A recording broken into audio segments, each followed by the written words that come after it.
November 3rd, 1942. The North Atlantic, 340 miles southwest of Iceland. Oberleutnant Werner Henke stood in the conning tower of U-515, watching through his Zeiss binoculars as another merchant vessel broke apart in the grey dawn. The torpedo had struck perfectly, just aft of the cargo holds, and now the ship was dying the way all ships die. Slowly at first, then suddenly, the bow rising as water flooded the stern compartments. This was his 7th kill in 16 days. A good patrol by any measure. The kind of success that earned citations and Iron Crosses back in Lorient. But as Henke watched the crew abandon ship, scrambling down rope ladders into lifeboats, something bothered him. Something he couldn't quite articulate, even to his executive officer standing beside him in the cramped tower. The ship going down wasn't special. Standard American construction, maybe 10,000 tons, painted the dull grey that made targeting easier in good weather. What bothered Henke was that this was the 3rd identical vessel he'd encountered in 2 weeks. Not similar. Identical. The same profile, the same dimensions, the same welded hull plates that shattered so satisfyingly when German torpedoes found their mark. If you're enjoying this deep dive into the story, hit the subscribe button and let us know in the comments from where in the world you are watching from today. 3 identical ships in 16 days. In an ocean where no 2 merchant vessels should look alike, where every cargo ship was supposed to be a unique construction built by different yards, designed by different naval architects, customized for different routes and cargo types. Yet here they were, mass-produced vessels appearing in convoy after convoy like automobiles rolling off an assembly line. Henke lowered his binoculars and turned to his executive officer. Oberleutnant Klaus Müller, a precise man who kept meticulous logs of every engagement. Müller, Henke said quietly, mark this vessel's characteristics in the war diary. Hull configuration, superstructure design, everything. I want to compare it to the others. Müller pulled out his waterproof notebook, already knowing what his captain meant. Sir, I've been tracking similarities. The vessel we sank on October 22nd matches this one in 17 separate specifications. The one from October 28th matches in 21. He paused. They're building them from the same blueprint. The words hung in the cold North Atlantic air, building them from the same blueprint. Not just similar designs influenced by common maritime engineering principles, but actual identical construction, mass production. Henke had toured the Blohm and Voss shipyards in Hamburg before the war. He knew how ships were built. Each vessel was a masterpiece of individual craftsmanship, requiring 18 months to 2 years from keel laying to launch. Riveters spent weeks on hull plates alone. Every component was custom-fitted, hand-measured, individually installed by master craftsmen whose skills took decades to develop. The Americans, apparently, had reconceived the entire process. By mid-November of 1942, U-boat headquarters in Lorient was receiving reports from across the North Atlantic U-boat fleet. The same pattern Henke had observed was showing up in war diaries from 20 different boats. Kapitänleutnant Reinhard Hardigan, commanding U-123, had sunk 4 identical vessels on his last patrol. Korvettenkapitän Erich Topp in U-552 reported the same phenomenon. Even the legendary Otto Kretschmer, before his capture earlier in the war, had mentioned something similar in his final reports. The Americans were building cargo ships faster than anyone had thought possible. But faster than who thought possible? The Kriegsmarine's pre-war intelligence estimates had calculated American merchant construction capacity at approximately 200 vessels per year.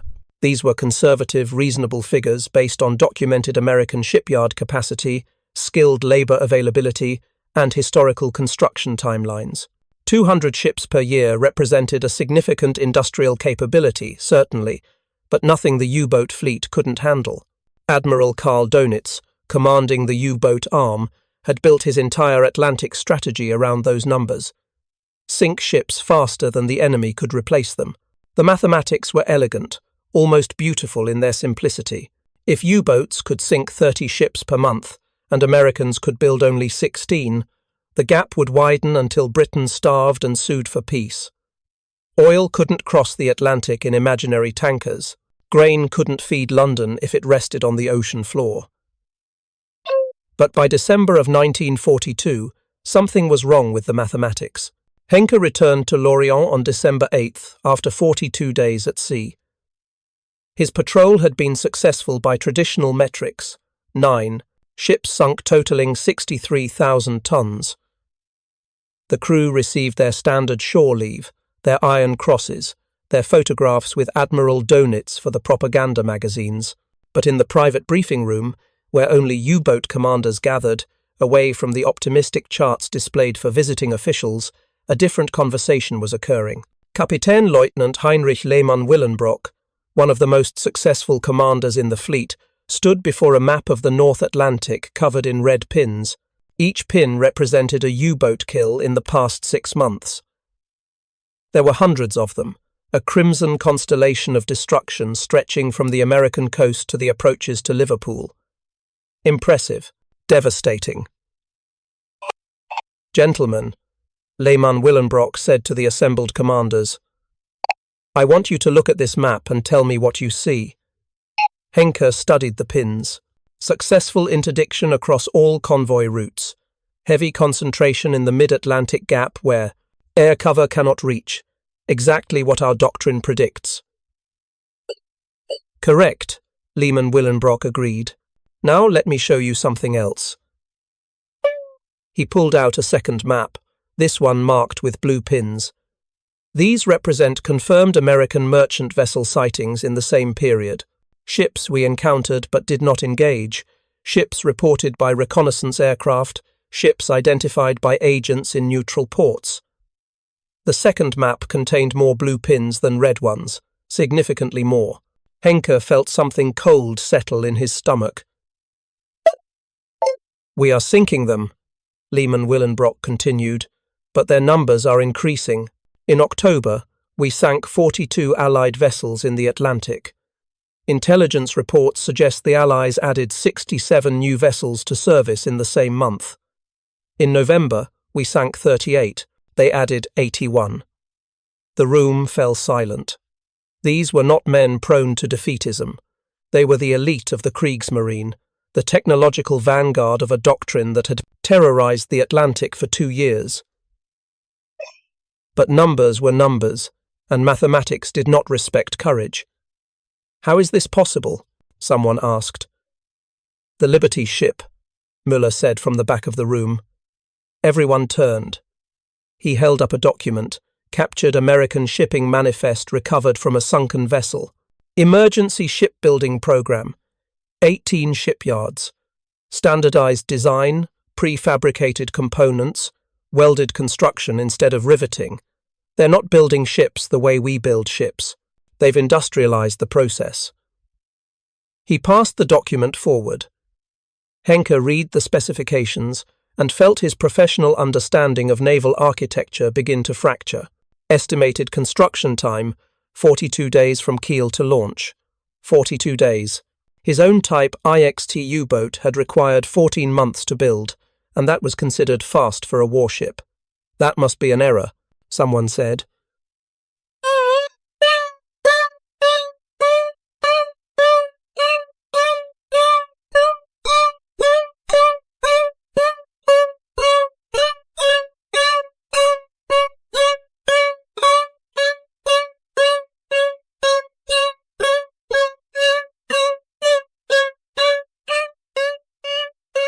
The whole work, unless, Lehmann-Willenbrock interrupted.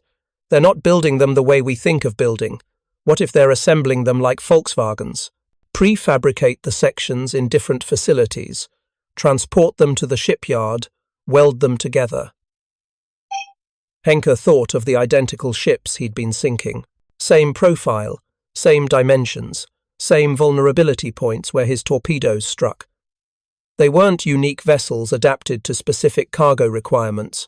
They were standardized units, interchangeable, mass-produced. The Americans had applied Henry Ford's assembly line methodology to shipbuilding, And if that were true, if construction time really was 42 days instead of 18 months, then the arithmetic of the Battle of the Atlantic had already shifted in ways that made victory impossible to calculate. Admiral Dönitz entered the briefing room, and the commanders stood. He was 51 years old, a veteran of the Great War's U-boat campaign, a man who understood submarine warfare with the clarity of religious faith. His doctrine was elegant: sink tonnage faster than the enemy can replace it. The convoy system merely concentrated targets. British production capacity was finite. American production capacity, while larger, was still bound by the physical limitations of steel, labour, and time. Or so the doctrine assumed. "Sit," Dönitz said, and they sat. He had a folder tucked under his arm, diplomatic pouch stamps visible on its cover. Intelligence from Berlin, then. He opened it without preamble. "I'm going to read you two numbers. The first is ours. From September 1941 through November 1942, our U-boats have sunk 1,216 Allied vessels, totaling 6.3 million gross registered tons." He looked up. "That is the most successful submarine campaign in naval history. You have accomplished what no force, surface or subsurface, has achieved against an enemy merchant fleet. You have every reason to be proud." The pause that followed told them that pride was about to become irrelevant.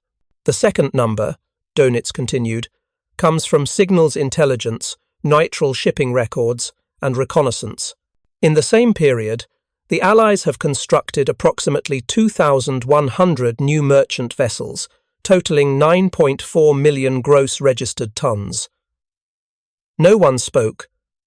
The numbers were impossible. They violated every pre-war calculation, every economic model, every reasonable assessment of industrial capacity. The Allies had built 9.4 million tons in 14 months, while simultaneously fighting a global war on 5 continents. "How?" Henke heard himself ask. "How are they doing this?" Dönitz pulled a photograph from the folder and placed it on the table.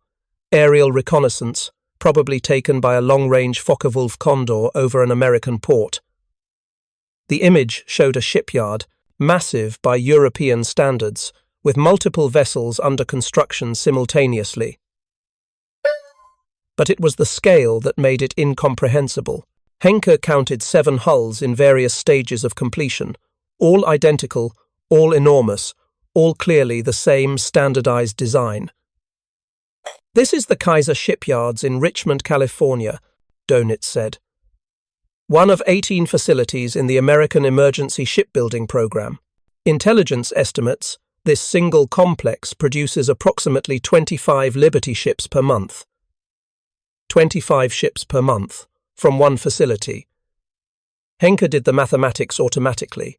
300 ships per year from one yard, times 18 yards, 5,400 ships. The number was so large it stopped meaning anything concrete. It became abstract, theoretical, like calculating the number of stars visible from Berlin. "There must be errors in the intelligence," someone said. "No industrial system can scale that rapidly." "Then how do you explain this?"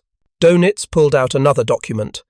Captured American newspaper, the San Francisco Chronicle, November 15th, 1942, front-page article celebrating a new construction record.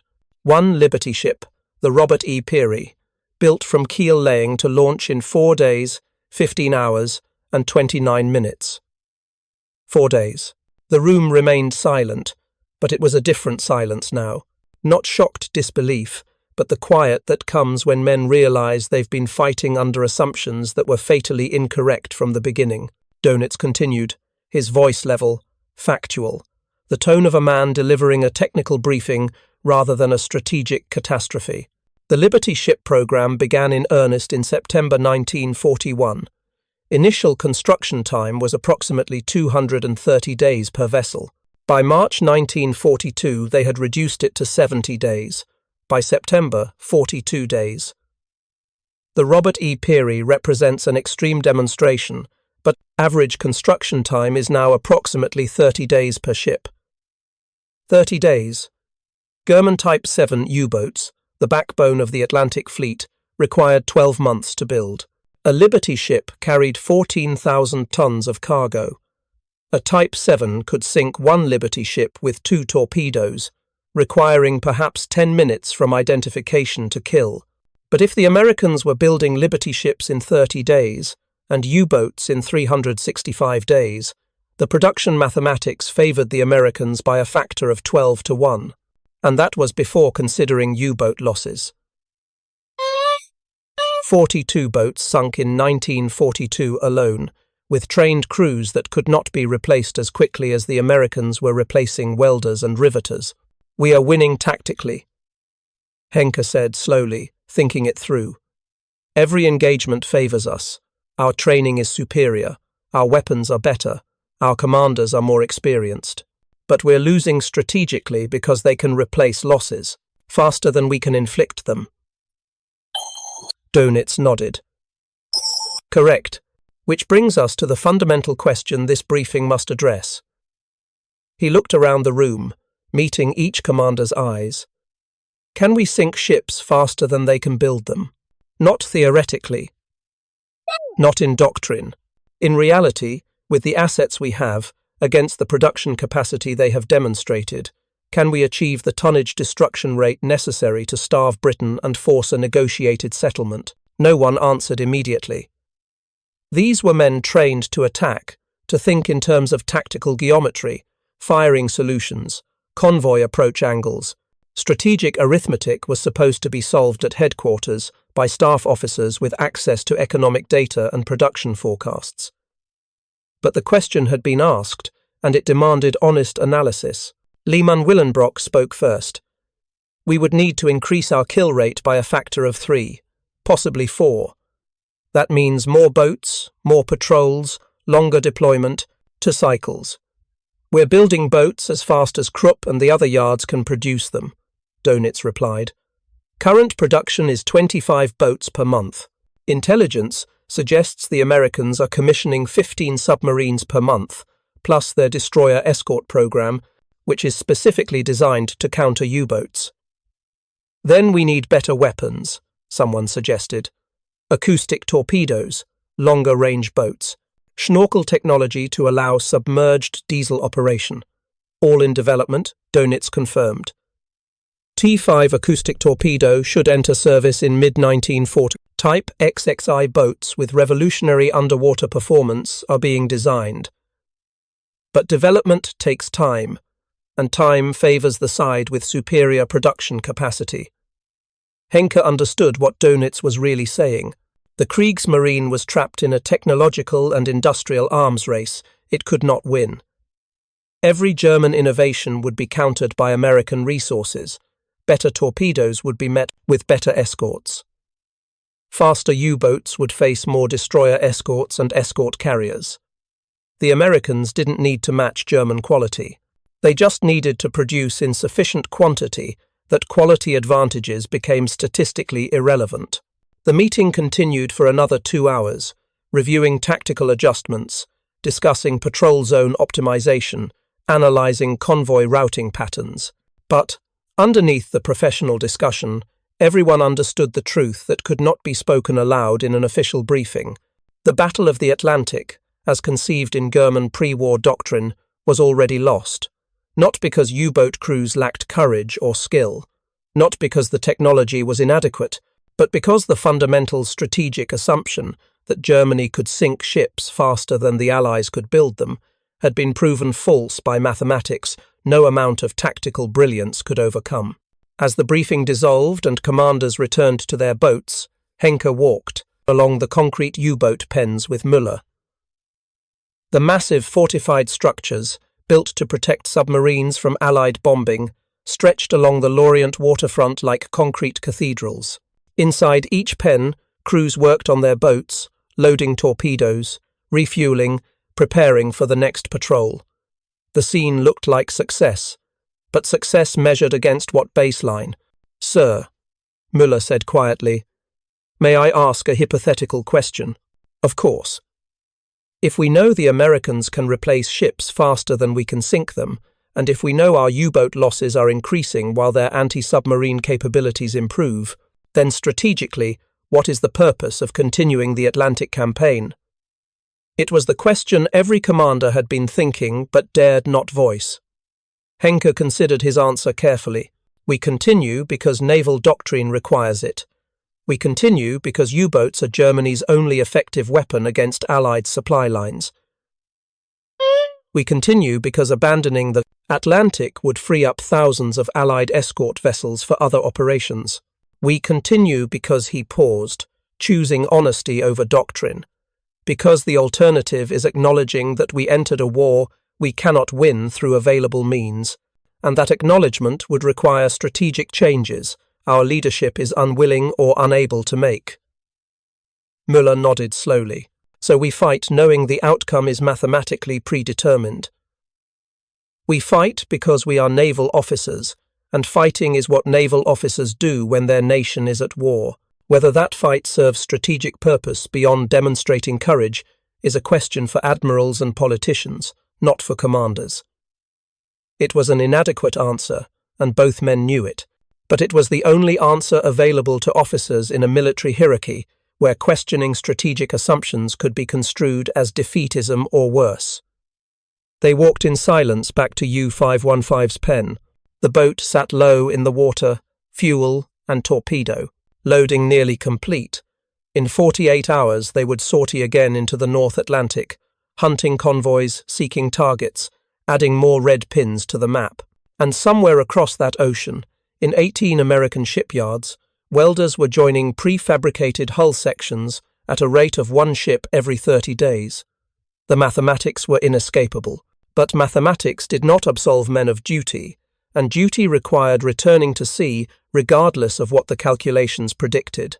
January 1943 brought changes to the Atlantic battlefield that confirmed Henke's worst calculations.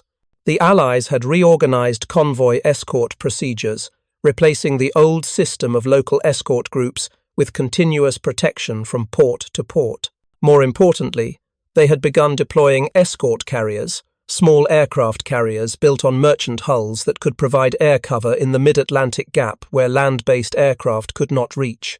These were not fleet carriers requiring years of construction. They were standardized conversions, Liberty ship hulls modified to carry aircraft.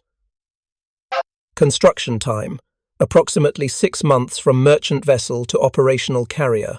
The Americans had applied their mass production methodology to naval aviation, creating a weapon system specifically designed to counter U-boats in their most effective hunting ground. Henke encountered his first escort carrier on January 23, 1943, while trailing convoy X-224 in the mid-Atlantic gap. His sonar operator detected the convoy's escorts first, the telltale screw sounds of destroyers and corvettes, providing close protection. Standard pattern: Henke maneuvered U-515 into attack position, submerged to periscope depth, prepared to penetrate the escort screen. Then his soundman reported something unexpected. "Sir, additional contact. High-speed screws, bearing 047. Pattern suggests a larger vessel, possibly 10,000 tons displacement, but the acoustic signature doesn't match any known warship type." Henke raised the periscope for a 3-second observation. What he saw changed his tactical calculations completely. A small aircraft carrier, barely larger than a merchant vessel, steaming with the convoy. Its flight deck was busy with activity, aircraft warming up, deck crew preparing for launch. The ship's profile was unmistakable. Liberty ship hull with a flight deck grafted on top. The Americans had turned cargo vessels into aircraft carriers. "Dive to 80 meters, Henke ordered. "Silent running. We're aborting the attack." The diving officer looked surprised but executed the order without question. U-515 slipped deeper into the cold Atlantic, putting distance and depth between the boat and the convoy. Attacking a convoy with air cover was suicide. The aircraft carried depth charges, sonar buoys, radar that could detect a surfaced U-boat at 15 kilometers. German doctrine had always assumed air cover would be limited to coastal waters and the approaches to Britain. The mid-Atlantic was supposed to be safe, but the Americans had eliminated the mid-Atlantic gap by building aircraft carriers faster than Germany could build cargo ships. Over the next 3 months, Henke encountered escort carriers 7 more times. Each encounter forced him deeper underwater, away from attack positions, into defensive postures where the U-boat's advantages stealth, surprise, torpedo range became irrelevant. The hunting ground that had once favoured submarines now favoured aircraft, and the Americans were building escort carriers at a rate that suggested unlimited industrial capacity. By April 1943, U-boat losses had increased dramatically. 21 boats sunk in March, 15 in April, the highest losses since the campaign began. Henke knew many of the commanders personally. Oberleutnant Klaus Müller in U-521 sunk by aircraft south of Iceland. Korvettenkapitän Hans-Joachim Hesse in U-442 lost with all hands to convoy escorts in the Denmark Strait. Good officers, experienced crews, boats that represented irreplaceable industrial capacity and training time. The mathematics had shifted from unfavourable to catastrophic. Germany was losing U-boats faster than it could replace them, while sinking merchant vessels slower than the Allies could build them. The campaign had inverted completely. In May 1943, Admiral Dönitz made the decision that confirmed what every U-boat commander already knew. He withdrew the boats from the North Atlantic, ending the campaign that had been Germany's primary naval strategy for 3 years. The announcement came via encrypted radio on May 24th, using the code phrases that meant strategic withdrawal rather than tactical repositioning. The war in the Atlantic was not over, the message assured them. Merely relocated to areas where Allied countermeasures were less effective. But every officer who read the message understood its real meaning. Germany had lost the Battle of the Atlantic, not through defeat in a decisive engagement, but through arithmetic. The Americans had built ships faster than Germany could sink them, trained pilots faster than U-boats could escape them, and deployed technology faster than German innovation could counter it. The industrial giant that German strategists had assumed would take years to mobilize had instead accelerated beyond anyone's predictions. Henke received the withdrawal order while patrolling southwest of the Azores. He read it twice, then handed it to Müller without comment. His executive officer read it silently, then carefully filed it in the war diary. Around them, the crew continued their duties, unaware that the strategic justification for their mission had just been officially abandoned. "What are your orders, sir?" Müller asked quietly. "Set course for Lorient. We're going home." The transit took 9 days, running submerged during daylight, surfacing at night to recharge batteries and make better speed. They encountered no convoys, engaged no targets. The North Atlantic, once thick with merchant traffic, now felt empty, haunted by the ghosts of campaigns that had promised everything and delivered strategic failure.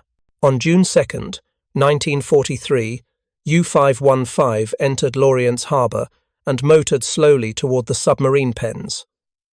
No band played, no admiral waited on the dock with iron crosses and champagne. The reception was subdued, professional, the kind reserved for crews returning from patrols that had achieved nothing worth celebrating. Henke filed his final patrol report, documenting 0 kills, 3 convoy encounters, 7 escort carrier sightings. The numbers told their own story.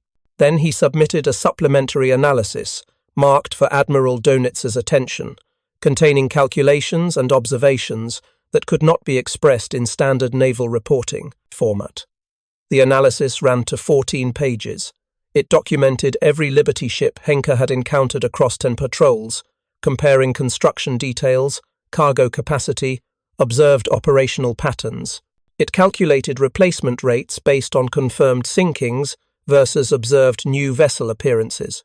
It analyzed escort carrier deployment patterns and projected future anti-submarine capability based on observed American production trends.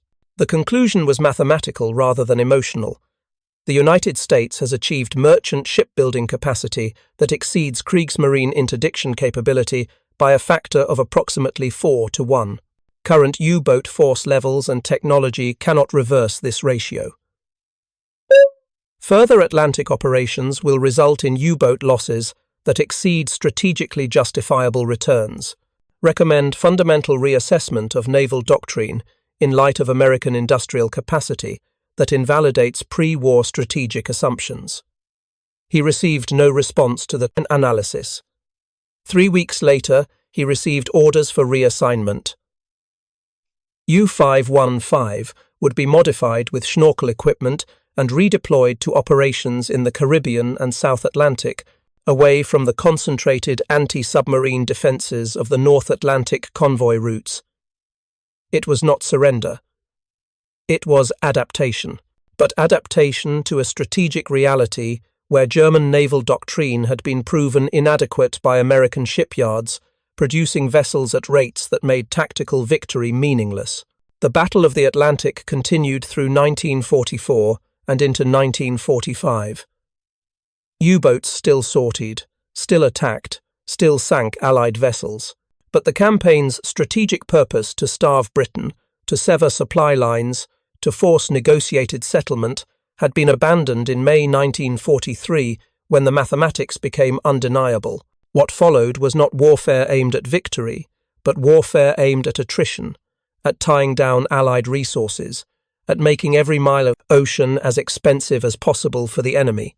Henke survived the war. U-515 did not. She was sunk in April 1945, location unknown, with all hands lost. By then, the Liberty ship program had produced over 2,700 vessels. The Americans had achieved what German doctrine said was impossible. They had outbuilt submarine warfare. The lesson was not that courage or skill were insufficient. German U-boat crews were among the most capable in any navy.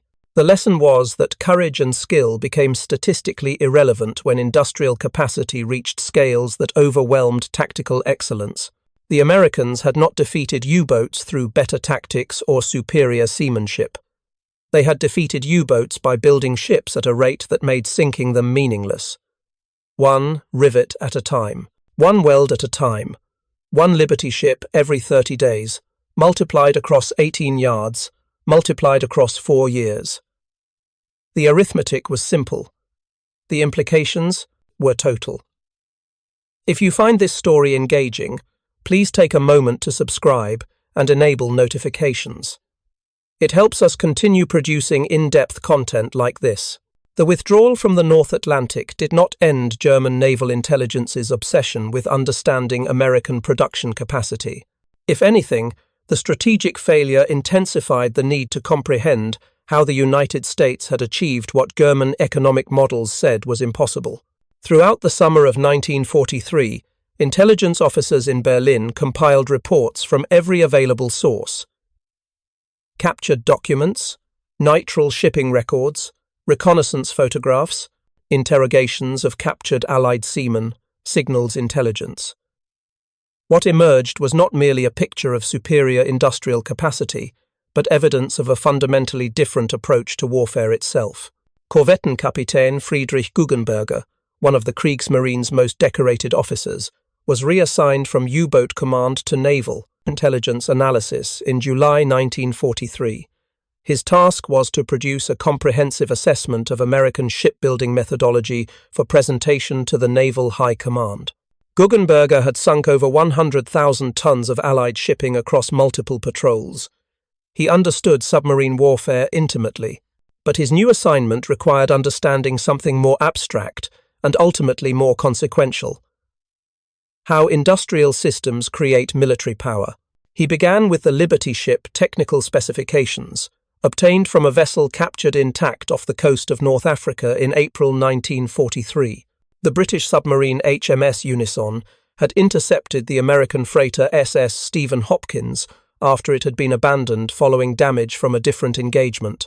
A Royal Navy salvage crew brought the vessel into Gibraltar, and British intelligence, in coordination with their German counterparts through captured documents analysis, provided detailed technical data.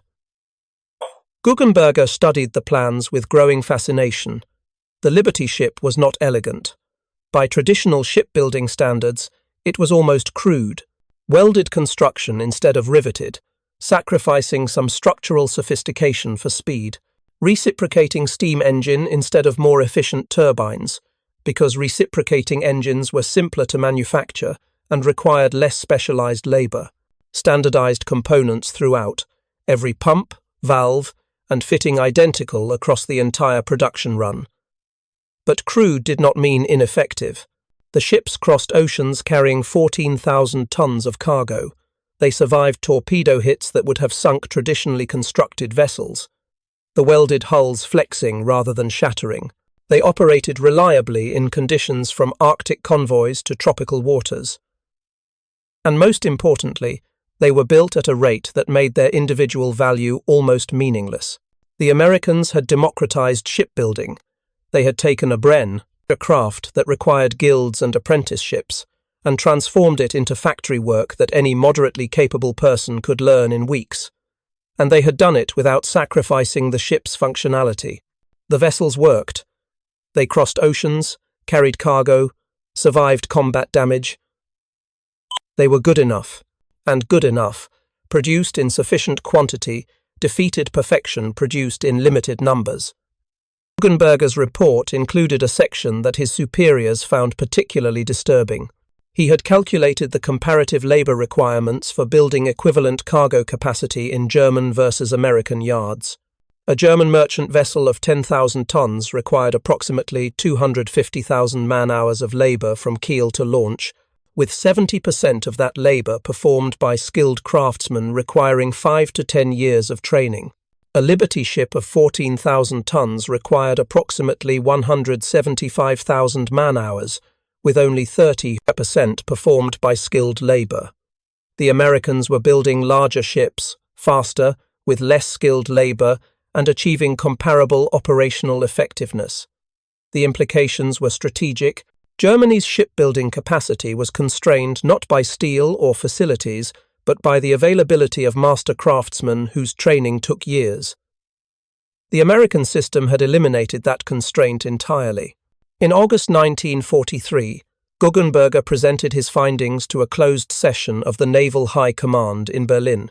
The audience included Admiral Karl Dönitz, now Commander-in-Chief of the entire Kriegsmarine, following Grand Admiral Raeder's resignation, plus senior staff officers responsible for naval construction, strategic planning, and operations.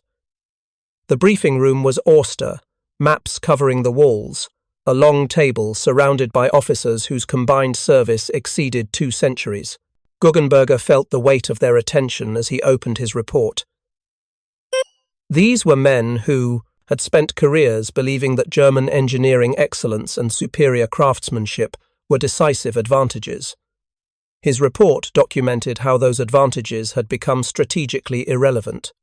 "Gentlemen," he began, "I will present 3 categories of analysis. First, technical assessment of American Liberty ship construction methodology. Second, comparative production capacity analysis between German and American shipbuilding.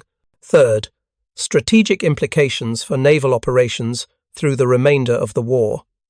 The purpose of this briefing was not to inform, but to force institutional acknowledgement of conclusions that could no longer be ignored.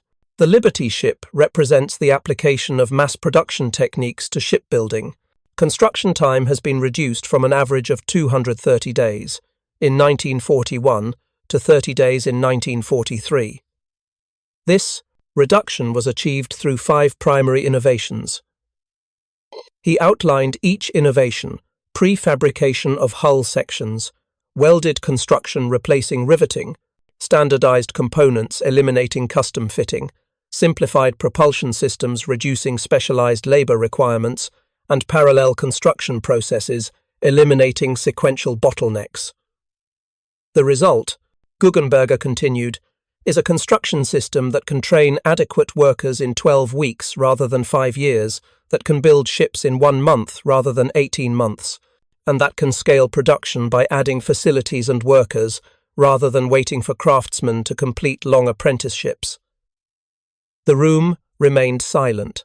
Guggenberger had expected interruptions, questions challenging his methodology or his sources. The silence was worse. It meant they already knew. His report was not revealing new information. It was forcing acknowledgement of information they had been avoiding. Admiral Donitz spoke. First, Korvettenkapitän Guggenberger, your analysis aligns with reports we have received from multiple sources. The question is not whether the Americans can build ships at these rates. The question is whether our strategic response to this capability has been adequate. It was a remarkable statement.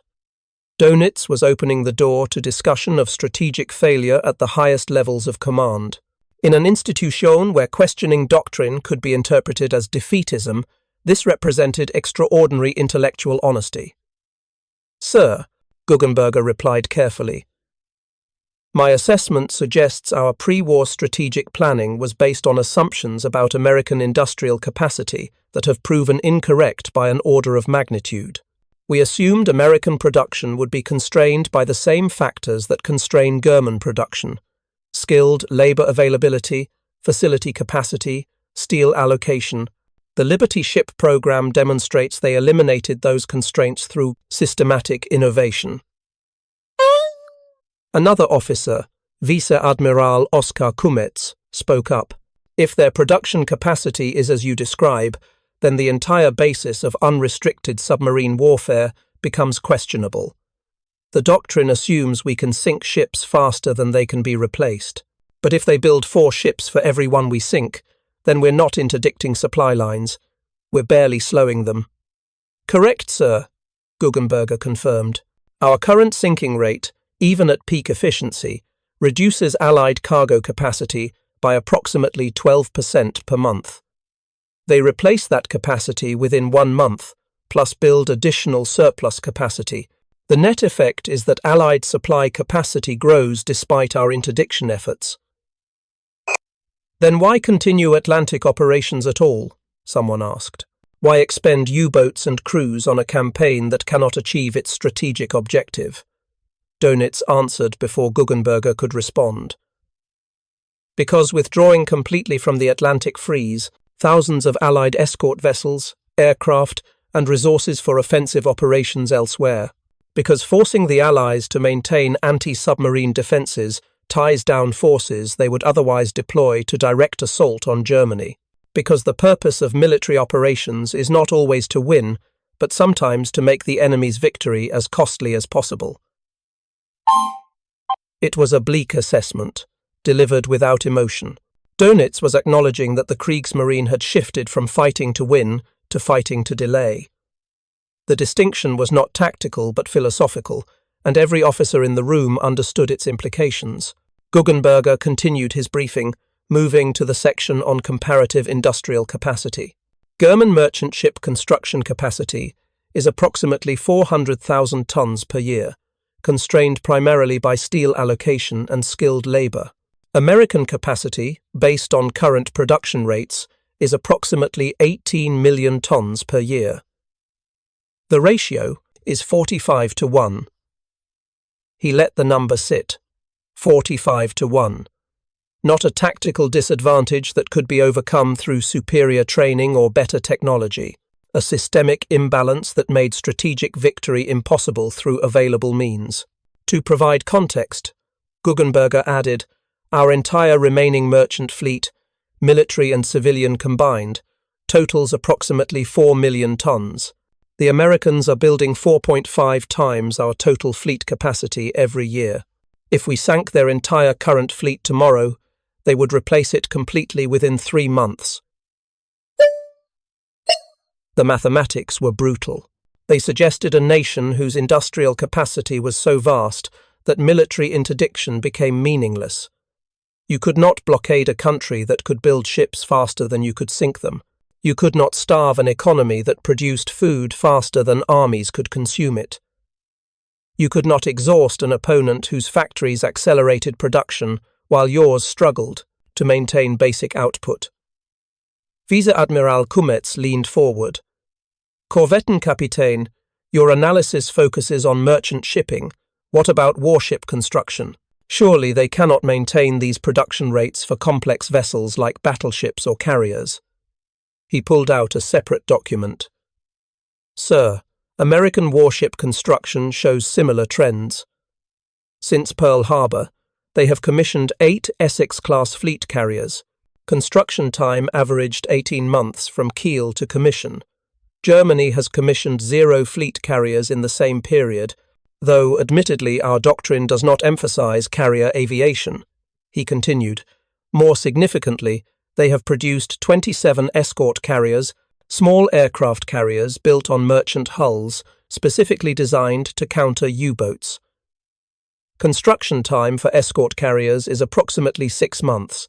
They are building anti-submarine platforms faster than we build submarines. Current German U-boat production is 25 boats per month, requiring 12 months from keel to commission. Each U-boat represents 12 months of industrial effort. Each escort carrier, which can hunt dozens of U-boats simultaneously, represents 6 months of effort and is built using modified merchant hull technology. The exchange rate was devastating.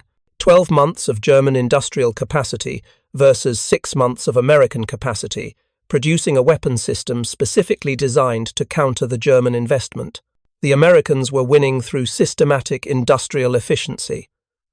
What you're describing, another officer said slowly, is not merely superior production capacity. It's a different philosophy of warfare. They're treating military production like manufacturing consumer goods. Exactly, sir, Guggenberger agreed. Traditional European military doctrine emphasizes quality, craftsmanship, technical sophistication. Each weapon system is engineered to be superior to enemy equivalents. American doctrine appears to emphasize adequacy and quantity. Their weapons do not need to be the best. They need to be good enough and numerous enough that technical quality becomes irrelevant. He gestured to the Liberty ship specifications. These ships are not as well built as German merchant vessels. They're noisier, less fuel efficient, require more maintenance, but they carry more cargo. They're built 12 times faster, and they accomplish their strategic purpose, which is simply moving supplies from America to Britain. Technical elegance is irrelevant to that mission. The discussion continued for another hour, examining different aspects of American production capacity.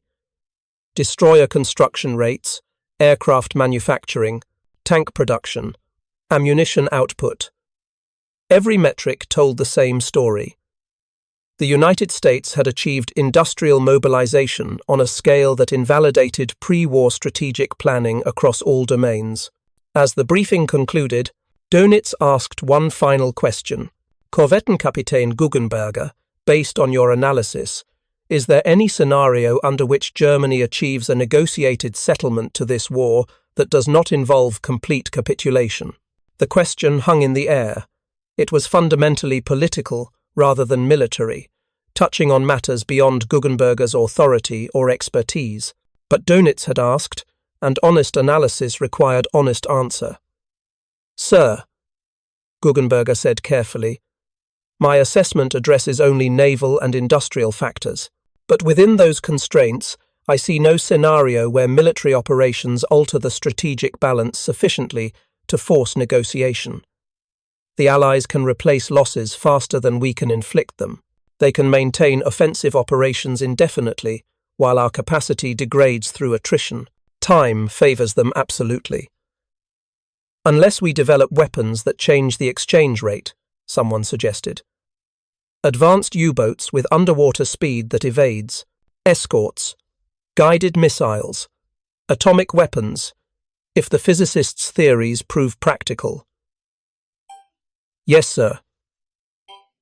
Guggenberger agreed. Revolutionary technology could theoretically alter the balance.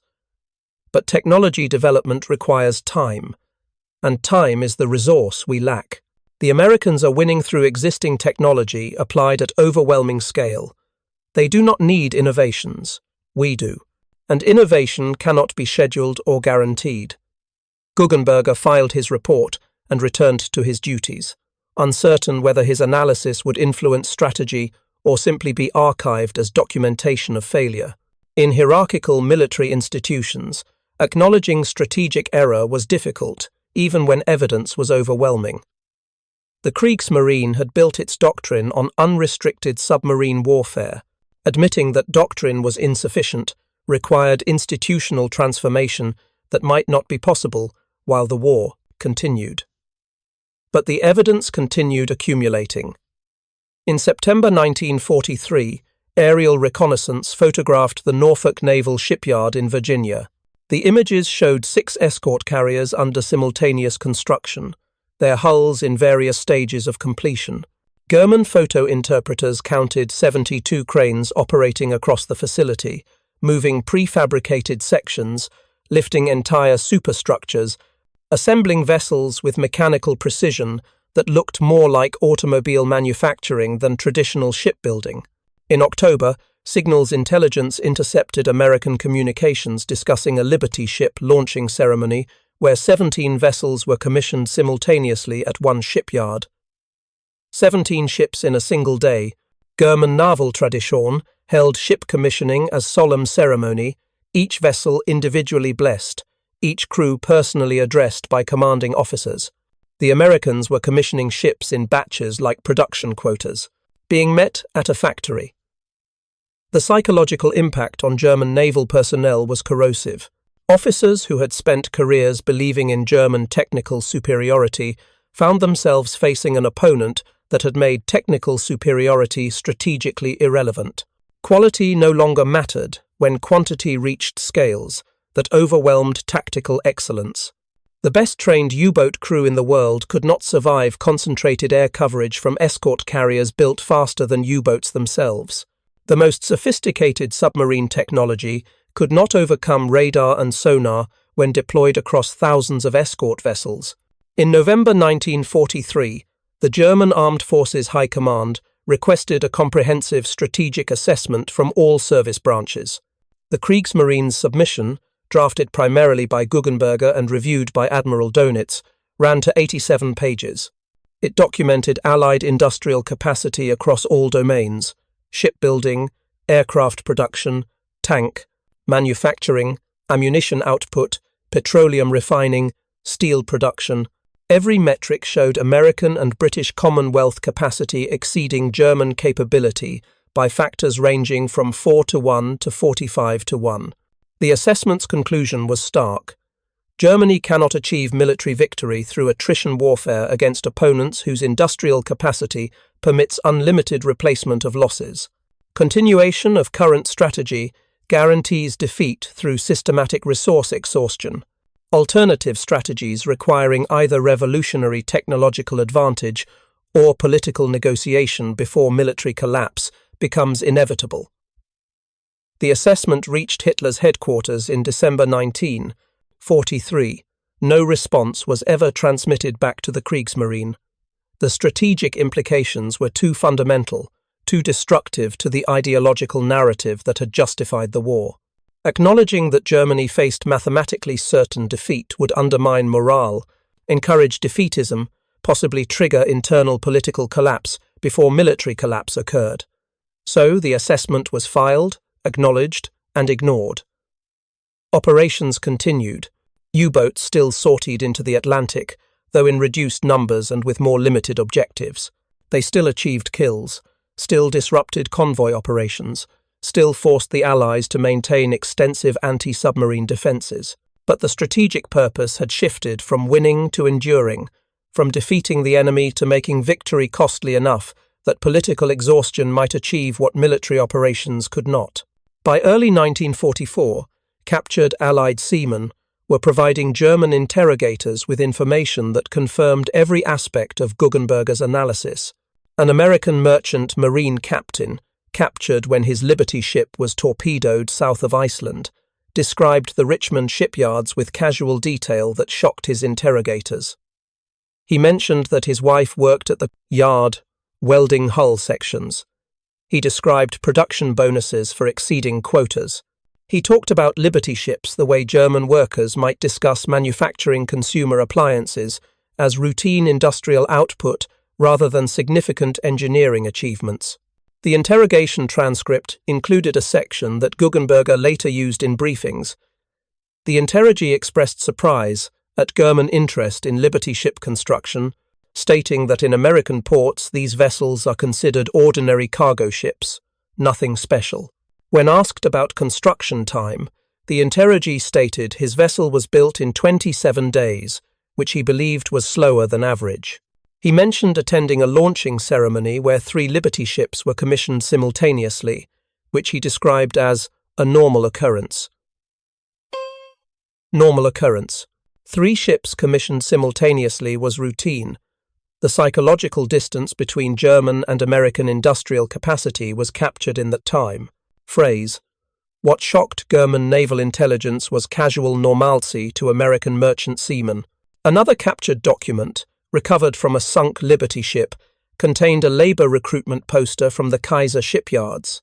The poster showed a woman wielding a welding torch, surrounded by text promising wages of $2 per hour plus overtime pay, comprehensive medical benefits, childcare facilities at the shipyard, and promotion opportunities based on performance. The poster's headline read, "Build ships, build freedom, build your future." It revealed something more fundamental than production capacity. It showed how the Americans had mobilized their entire society for industrial warfare, not through coercion or ideological fervor, but through economic incentives and appeals to shared purpose. German wartime production relied heavily on slave labor from concentration camps and occupied territories, workers who had no incentive to excel, whose sabotage was constant concern, whose productivity was limited by malnutrition and brutality. American production relied on workers earning family-supporting wages, who voluntarily worked overtime for extra pay, who saw war production as patriotic duty, combined with personal economic advancement. The systems were not morally equivalent, and the productivity differences reflected that moral distinction. Motivated workers produced more and better output than coerced labor. Economic incentives generated more sustainable production than terror. By mid-1944, the Liberty ship program had produced over 2,000 vessels. U-boats had sunk approximately 400 Liberty ships since the program began, a respectable tactical achievement. But 400 sunk against 2,000 built meant Allied cargo capacity had increased by 1,600 ships net. The Americans had absorbed U-boat interdiction as routine operational loss, while simultaneously expanding their CAIM, a merchant fleet beyond pre-war capacity. The Battle of the Atlantic was over in all but name. U-boats still operated, still hunted, still achieved occasional spectacular successes. But they were fighting a campaign that had no pathway to strategic victory. The mathematics had become inescapable even to the most optimistic naval planners. In July 1944, Guggenberger was summoned to a private meeting with Admiral Dönitz. The meeting occurred not at naval headquarters, but at Dönitz's personal residence, suggesting a conversation meant to be unofficial and unrecorded. They met in the study, the walls lined with books on naval history and strategy, a room that felt academic rather than military. Korvettenkapitän. Dönitz began without preamble. "I want your honest assessment, speaking as one officer to another, not for any official record. Could we have won the Battle of the Atlantic if we had understood American production capacity before the war began?" Guggenberger considered the question carefully. "Sir, our pre-war planning assumed American merchant construction capacity of approximately 200 vessels per year, based on historical data and documented shipyard capacity. That assumption was reasonable, given available intelligence.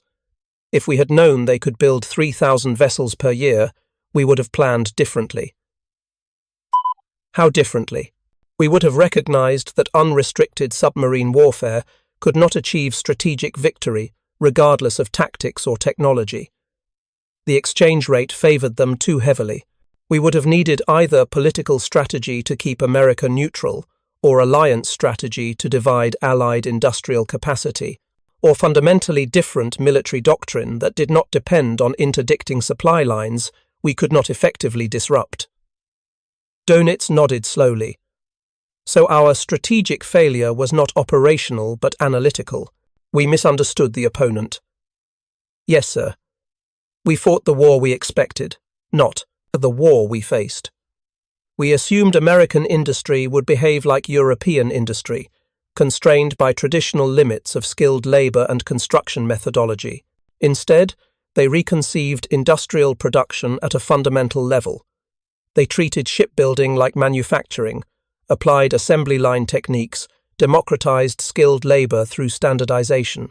We had no reference point for understanding that approach because it was genuinely innovative. And now? Dönitz asked. Now that we understand, can we adapt?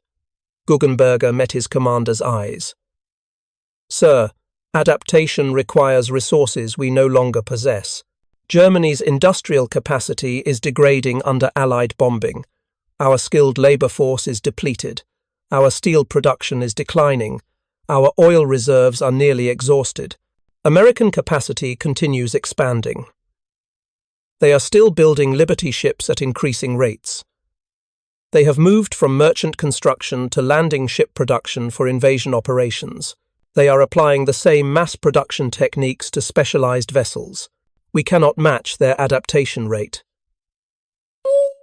The conversation continued for another hour, ranging across topics that could never be discussed in official settings.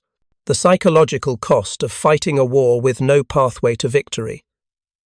The moral responsibility of commanders, ordering men into battles where courage was insufficient. The difference between tactical professionalism and strategic wisdom. As Guggenberger prepared to leave, Dönitz made one final comment. The history books will say we lost because we were outnumbered and outproduced. That is true but incomplete. We lost because we failed to understand that warfare had changed. We thought it was still about individual quality, technical excellence, tactical brilliance. They were fighting a 20th century war while we were still fighting a derriment, 19th century war with 20th century weapons. Guggenberger left the meeting with no new orders, no changed strategy. The war would continue through its inevitable conclusion. U-boats would continue operations with declining effectiveness. The Liberty ships would continue crossing the Atlantic in numbers that made tactical victories strategically meaningless. And eventually, when the arithmetic had played out completely, Germany would face the consequences of misunderstanding industrial warfare in the age of mass production. The final irony was that German intelligence had possessed most of the critical information about American industrial capacity before the war began. Economic reports documented American steel production, petroleum output, manufacturing capability. But the information had been filtered through assumptions that made it incomprehensible. German planners could not imagine shipbuilding accelerating from 200 vessels per year to 3,000. The numbers existed, but the conceptual framework for understanding those numbers did not. The Liberty ship program succeeded not because Americans possessed superior technology or better engineers. The ships themselves were unsophisticated, almost primitive compared to advanced German designs. The program succeeded because Americans reconceived the problem. They asked not, how do we build better ships, but how do we build adequate ships faster? They solved a different problem than German engineers were solving, and in doing so, they made German solutions irrelevant. By 1945, as the war entered its final months, over 2,700 Liberty ships had been built. They had carried millions of tons of cargo, supplied armies across 3 continents, enabled offensive operations from Normandy to the Pacific. Their contribution to Allied victory was not through technical excellence, but through sheer, overwhelming presence. They represented industrial warfare at its purest, adequate technology, mass-produced, deployed at scales that made tactical opposition futile. The U-boats had fought brilliantly. German crews had displayed courage and skill throughout the campaign. The technology had been sophisticated, the tactics innovative, the dedication absolute. But they had been fighting mathematics, and mathematics did not care about courage. For every ship Germany sank, America built 4 more. For every U-boat Germany launched, America built an escort carrier designed to hunt it. The exchange rates were unfavorable, and no amount of tactical brilliance could overcome unfavorable exchange rates maintained across 4 years of continuous production. In the end, the Battle of the Atlantic was decided not by heroes or technology, but by welders earning $2 per hour in Richmond shipyards, by women working double shifts because overtime pay helped support their families, by teenagers learning welding techniques in 12-week courses and then applying those techniques across hundreds of identical vessels, by an industrial system that had transformed warfare from a test of quality to a test of quantity. The Liberty ships won not by being better, but by being sufficient and numerous. They defeated U-boats not through superior performance, but through mathematical inevitability, and they demonstrated a truth that would define warfare for the remainder of the 20th century. Industrial capacity, properly mobilized, could overcome almost any tactical or technological advantage. 1 ship every 30 days, multiplied across 18 yards, multiplied across 4 years. The arithmetic was simple. The implications were total. German U-boat commanders had fought with skill and courage against an opponent they could not defeat because the opponent had reconceived the nature of warfare itself. And in that reconception, in the transformation of shipbuilding from craft to manufacturing, lay the true story of how industrial warfare rendered traditional military excellence strategically insufficient. Thank you for watching. For more detailed historical breakdowns, check out the other videos on your screen now, and don't forget to subscribe.